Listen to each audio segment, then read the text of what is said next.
This is going to be a VOD review of a Juggernaut carry. It looks to be about Guardian 2.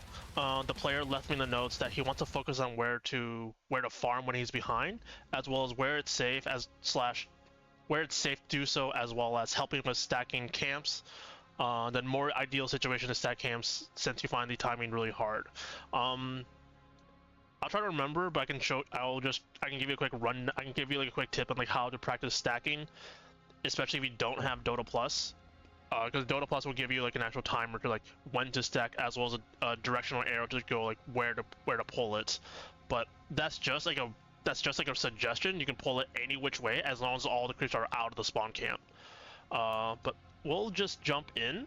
Since you're trying to learn since this one is like trying to figure out where to farm, I'm just trying my best to blitz through the early game, and I'm gonna guess the laning phase and early game, and just so we're able to get to the point where like, you're playing from behind, the map is like closing in on you, you just have nowhere to farm. Player view, Juggernaut, you get gone on. You have no items. Why do you have no items? Yeah, this is a you issue. You cannot be starting with absolutely 0 items, especially since at the beginning of the game you have that strategy phase to actually like buy your items and decide what you want to do with them, and then I'm assuming you guys picked in the normal carry, in the normal like pub fashion, where like you are second phasing your hero. Never mind, you got last pick there. Okay. Yeah, you should have had all your items on you. Now you're trying to decide like what items to buy, as well as trying to run away. Because if you die here, you lose gold off of that death cost. You do lose the money. Holy shit.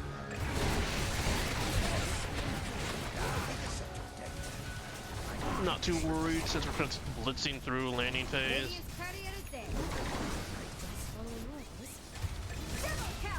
Just farming for her tower. Unlord is like shoving it into you, which is nice.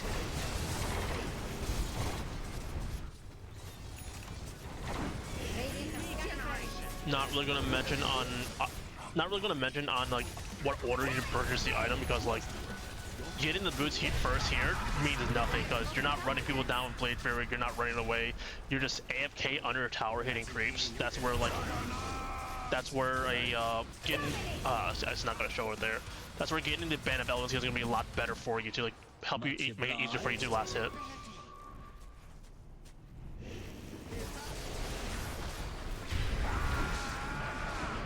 Sus.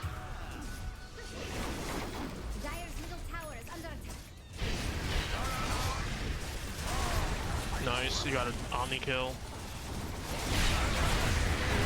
Everyone's in your lane, holy shit. 9 heroes since I see Lion bottom.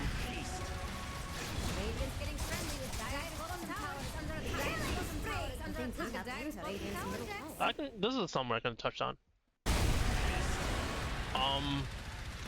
Where to farm? I know you're not really behind, but like this is how you can actually increase your farm. For every carry, for every hero, every role, the way to maximize your farm is to shove the wave out, and then you take the nearby camps. By shoving the wave out first, you're buying yourself time for like before the next wave reaches like your side, and where it's like, safe for you to farm. If you're able to just take the camps in the time that takes for the enemy wave to reach from like their tower to yours, you're able to add like 1, 2, 3, 4, 5, however many camps into your farming rotations. And then especially on Juggernaut, use Blade Fury to farm. This is 170 damage per second in an AoE around you. The best part about jungling as Juggernaut, all the creeps are going to be centered around you, are going to be focused around you. So you can just like walk into them, Blade Fury, and you're dealing like 170 times however many creeps worth of damage to the entire camp.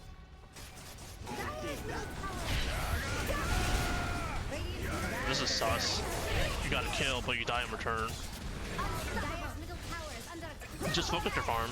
Like, that's the quickest thing you really just do at this point. Just focus on getting your farm. Until you have like 3 or 4 items, you shouldn't really be hunting for kills like this.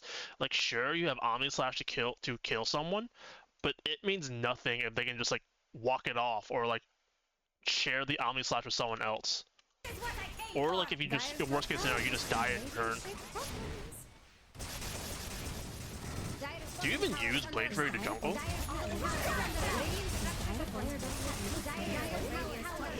This is fine.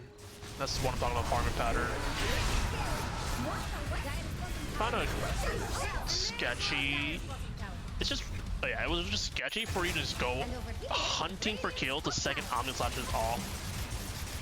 Especially in this scenario. Like, this is good. You take the ancient camp, you farm the nearby camps, you return a lane, shove it out. But there's one, the wave to share the Omni Slash with, and like it was nice that Underlord was there to actually like for the Omni Slash to bounce too. But the bigger thing is the fact that like you're dying here where you didn't need to at all. You could have just avoided this entire thing if you had just focused on farming. Like if you got a kill with the Omni Slash, congrats. But there's no need to continue chasing here.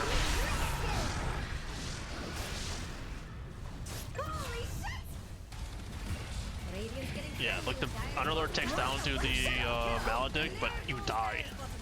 This is now 40 seconds of you not hitting creeps, not to mention like the death costs of the gold you lose, and you're forced to like spend extra time TPing out and walking to a camp. Radiant's top tower is under attack. Dire's bottom tower is under Like you have a battle fairy, just focus on farming.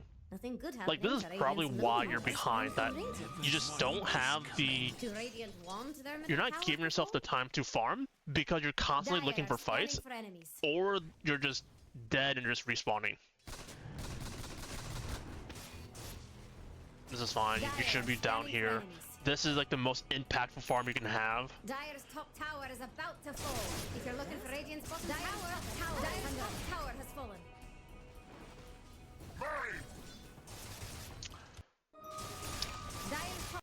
This is going to be a never-ending problem.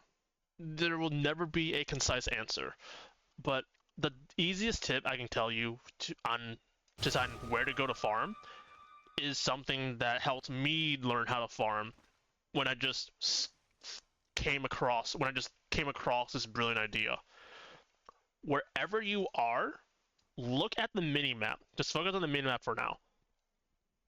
Draw a line between you and the closest source of farm, and then from that, keep going forward. Keep going to the next one, and then from there, go to the next one. Where is that? Is that really far away, or is that like really, really close? If you're able to just make this connection in like the blink of an eye, like if I can see from the minimap here, if Juggernaut pushes, I cannot ping on the minimap set. Can I? I cannot ping on the minimap. But if Juggernaut pushes up here and then runs back here to farm, he's going to run into his teammates, so he can't farm mid, otherwise he's sharing the farm. If he takes these two camps, the next closest one is going to be like the back triangle, but this is still a very long distance for him to travel, and he'd rather not run this far if he can help it. If you want like an easier exercise than trying to read the minimap like that for your farming path, just ask yourself, how do I minimize the time I spend between hitting creeps? Like, we'll use this one for example here. You finish hitting this the lane at 1711. Dire's top tower is about. It takes you 11 seconds to run to his medium camp to hit. Radiant's bottom tower is under attack. It's like what, 4 seconds to run to the ancient? That's fine, because it's right next to each other. But after this, at 35 is the last hit it. It takes you, what, 15, 16 seconds before you're able to hit another creep. Like, this is such a big waste of movement just because the time you spend walking is time spent not hitting creeps.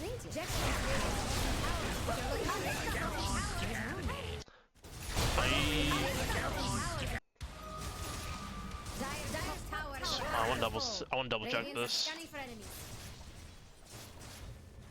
Radiant's bottom tower is under Yeah. attack. Does he have a blink dagger? He does have a blink dagger. That's wild.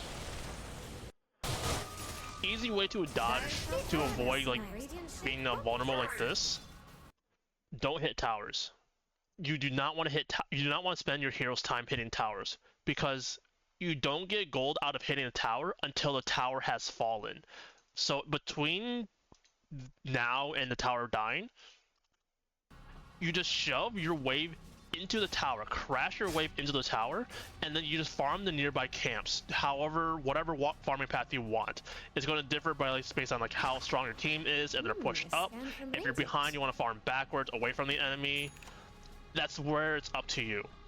But time, because like if you spend time hitting the tower, that just gives more time for the enemy to like read you, prepare movements down onto you, and be able to actually just kill you like so here. Like I don't care about that Omni Slash. I really do not care. But you die here because you decided to like stay bottom and just push into the tower.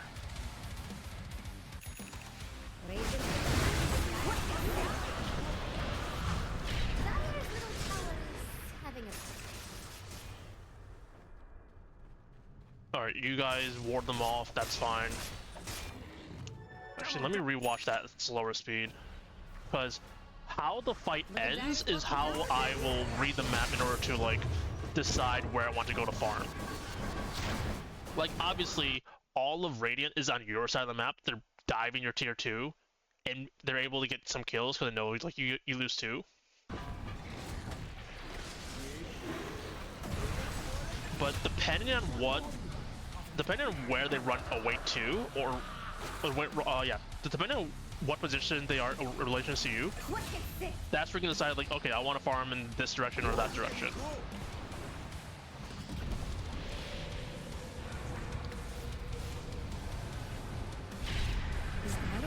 Slark runs bottom, Ricky runs bottom, Underlord runs bottom, Lion runs bottom. Cool. So that means all this farm is free to take, and you do see the gate, so there's no global potential. So what you can just do is farm here, here, here. The wave is shoving out, so you don't do that. And then maybe the ancients, and at that point I'm considering maybe the gate, because with a wave this big, someone's going to TP up here to farm this wave.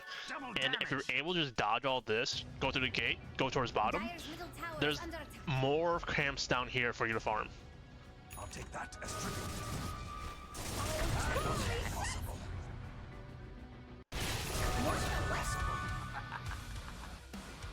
Yeah, I think the path, like, you can just watch like the last like minute I was just talking and just pay attention to my camera movements. I just like pinged here, here, here, and I just ignored these camps. I ignored these camps mainly because of how close they are to the enemy's tower, and it doesn't take them a long time for them to like TP in, walk over, and suddenly they're on top of you. Like focus on hitting camps that are actually like that are still like safe for you. That's the whole point. That was the whole point. That's like the key to your question. You want to be able to just focus on hitting camps that are away from the enemy. That's like safe from like their TP points, or like you're just able to like just escape their detection. Since they're dominating, they're 8 kills up, 10k gold up. They want to be able to run at you and be able to kill you. So farming like here in front of their tower, that's just prime real estate for them to just come over and kill you. I'm selecting on the Ricky. Like, you don't have an item, you only have your Yasha. You should just look to farm. Not mid, because this is where your team is. The hardest part about farming from this point of the game is trying to get to where you want to farm.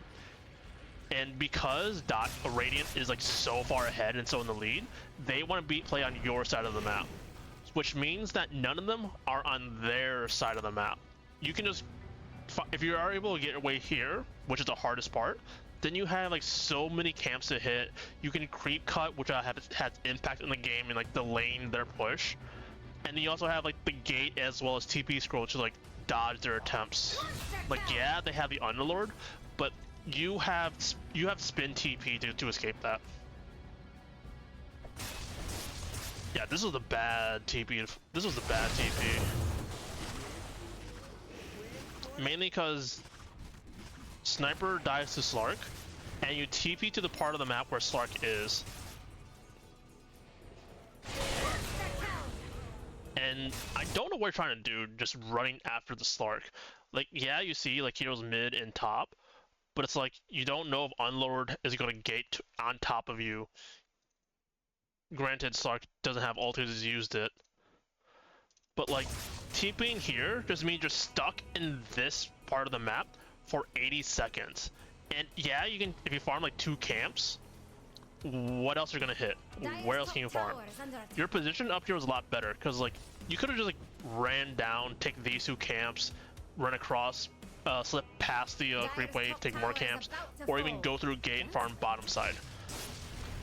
And if you did all that, you still had TP available to escape. Yeah, now you feel like you need to fight. So this is the opposite of your question of like, where do I go to farm? You feel forced to fight, so you're skipping your Manta and going for the Blink Dagger. I'm not gonna like analyze if Blink Dagger is the right call here, because like in my mind, if I was a Jug, but keep in mind, I am a support player. So as for like deviating from like the item builds for carries, I'm not that good at reading it and like changing it on the fly.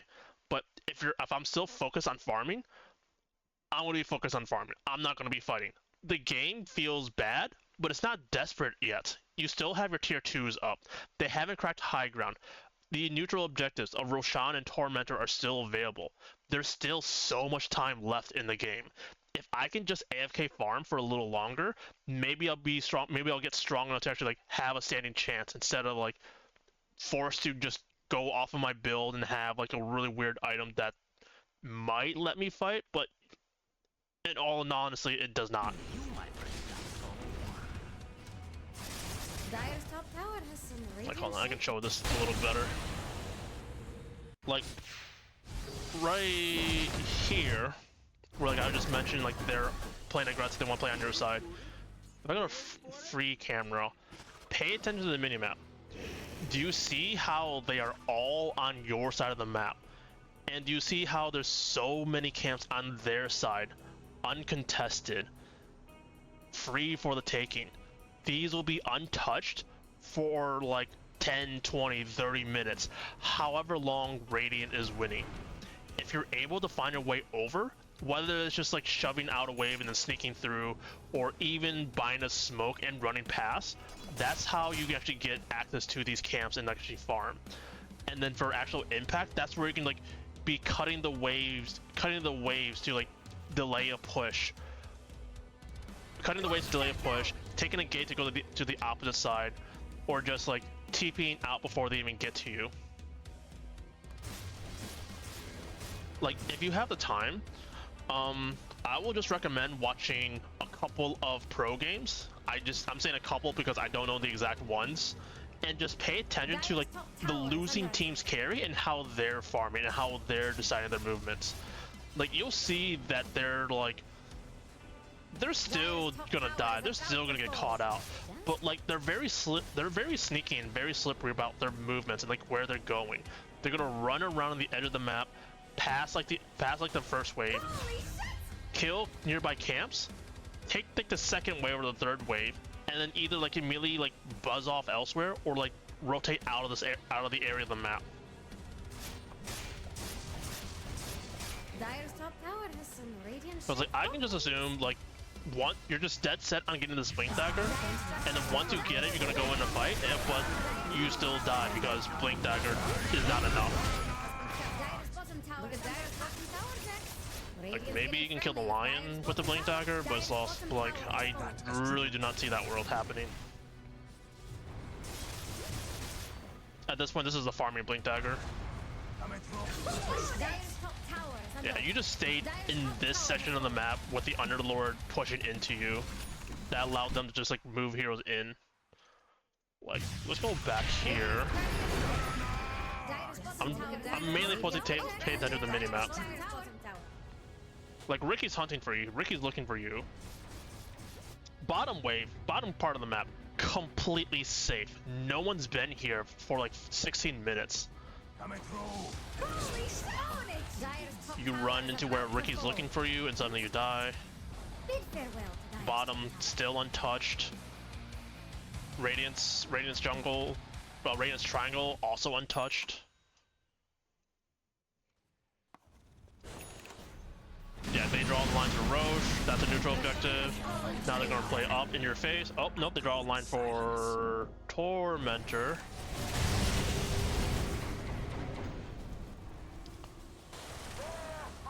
But meanwhile, what were you doing during this 29 minutes?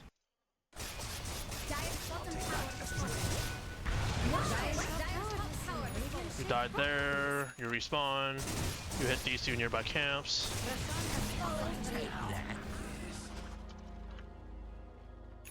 Here's an easy indicator you can have of like, where should I go? If you hear that they just took Roche, dependent on time of day, if it's day or night, the opposite side is going to be safe for like the immediate 10 seconds. If you can, or if someone on your team, just run down here, take the camp, take 2 camps, and then just immediately run away. That is just going to be safe because they're not really going to have an easy way to reach you most of the time. I'm saying that in the scenarios, in the games where like the offlaner isn't an underlord and it's someone like a Bristle Legion, Centaur, someone who doesn't have a global ability. Like, use like these announcements of like the Roche has been slain, Tormentor has been taken, to know which area of the map that they are completely voided. Because Lamau, they just dropped the wards in. Because there's no one, because no one's really going to be taking Roche by themselves. No one's going to be taking Tormentor by themselves. There are exceptions to that rule, but those are all. But it's much easier to remember the exceptions than like the general rule of whatever of the opposite. They took Roche, you could have been farming bottom. You hear the Tormentor, you know Tormentor's bottom, so you just run top side and just farm all this out. Yeah, I'm not gonna harp on the Manta because like Manta could have been a way for you to like split push as well and like alleviate pressure, because I guess an Invis Ricky and a global underlord, Manta is going to be the only way you can actually like safely push and get farm off of the wave, because if your hero shows, you just die. Good kill, nice. Well, like, the game doesn't last that much longer, so I imagine just a repeat of that. But yeah, the TLDR of this is that there will always be farm. There will be farm on like the opposite side of the map behind the enemy because they're all up in your face. And then the hard part about that is just trying to find your way there. Sometimes you need to sneak through the sneak through the sides. Sometimes you need to shove out a wave until you actually just can run in there. Other times you just might have to smoke yourself in there. But once you do find yourself able to like reach that spot, you can just AFK. You can just farm there for a while. Don't be afraid to creep cut, but just keep in mind that you should be like evacuating the immediate area because you don't know who is paying attention, who is rotating in. And then this will help your supports. Don't be afraid to buy the wards yourself, the observer wards especially, because if you are the only hero on your team exploring going this far out just to secure yourself some farm, having that vision of like the enemies like rotating back or like rotating back to their side to catch you, or like reversing and coming in to like protect their cores, that vision helps your teams make decisions, know who to kill, know when to go in for a fight. And you're the only one who is in position to do that because you have that drive to get farm, to get gold. That puts you in such a great position to get vision down. But if you can change how you view the map and change what goes through your checklist when you decide to farm, that's going to help you find the farm in these kind of games.